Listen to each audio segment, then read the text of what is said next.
Brexit কার্যকরের মেয়াদ বাড়ানোর পক্ষে রায় দিয়েছেন যুক্তরাজ্যের পার্লামেন্টের এমপিরা। তবে কবে নাগাদ এবং কিভাবে ব্রেক্সিট হবে সে বিষয়ে এখনও জনপ্রতিনিধিরা একমত হতে পারেননি। বর্তমান বাস্তবতায় শুধু ব্রিটেন নয়, ব্রেক্সিটের সময় দীর্ঘায়িত করতে ইউরোপীয় ইউনিয়নের সব সদস্য দেশের একমত হওয়ার বিষয়টিও গুরুত্ব পাচ্ছে। এর মধ্যেই আগামী সপ্তাহে আবারও ব্রেক্সিট চুক্তির খসড়া প্রস্তাব দেবেন প্রধানমন্ত্রী টেরিজা মে।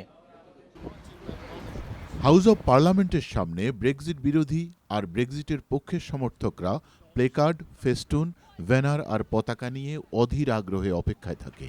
পার্লামেন্টের ভেতরে এমপিরাও আছে অনিশ্চয়তা আর উৎকণ্ঠায়। অস্থায়ী মিডিয়া সেন্টারের কর্মীরা জাতীয় নির্বাচনেও এতটা ব্যস্ত থাকে না এক ব্রেক্সিট তাদের যতটা ব্যস্ত রেখেছে। ব্রেক্সিট নিয়ে আতঙ্কে আছে ব্রিটিশ বাংলাদেশি ব্যবসায়ীরা। আর নোডিল ব্রেক্সিট হলে অনেকের ব্যবসা চিরতরে বন্ধ হয়ে যাবে এমন আশঙ্কাও রয়েছে তাদের।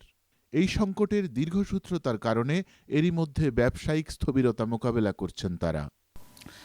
এবছর আমাদের order nearly 10% less than last year, because people কোনো দেশে তারা কনফিউজ যে তারা যখন অর্ডার প্লেস করবে আফটার ব্রেক্সিট আমরা টাইম মতো এই অর্ডারগুলো দিতে পারবো কি না। আমাদের যে কাস্টমাররা কোয়েশ্চন করে বা সাপ্লায়াররা কোয়েশ্চন করে what will happen after Brexit, so আমি আনসার দিতে পারি না।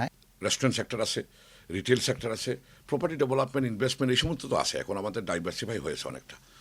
যেটা আমার যে প্রপার্টি ডেভেলপমেন্টের এই সিচুয়েশন, এখানে আমরা আনসার্টেনিটিতে অনেক ক্ষতিগ্রস্ত হয়েছি ও প্রপার্টির প্রাইসটা কমে গেছে।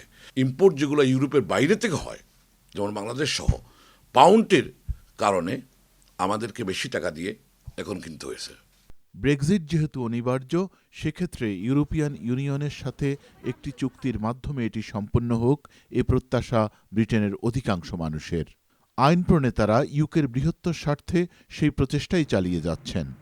ব্রেক্সিট সমস্যা দূর করার জন্য যতবারই নির্বাচন হয়েছে সমস্যার গভীরতা আরও বেড়েছে। যে কোনো প্রকারেই হোক ব্রেক্সিটের কারণে গভীর সংকট মোকাবেলা করতে হবে ব্রিটেনকে। Hasan Rahman, independent news, London.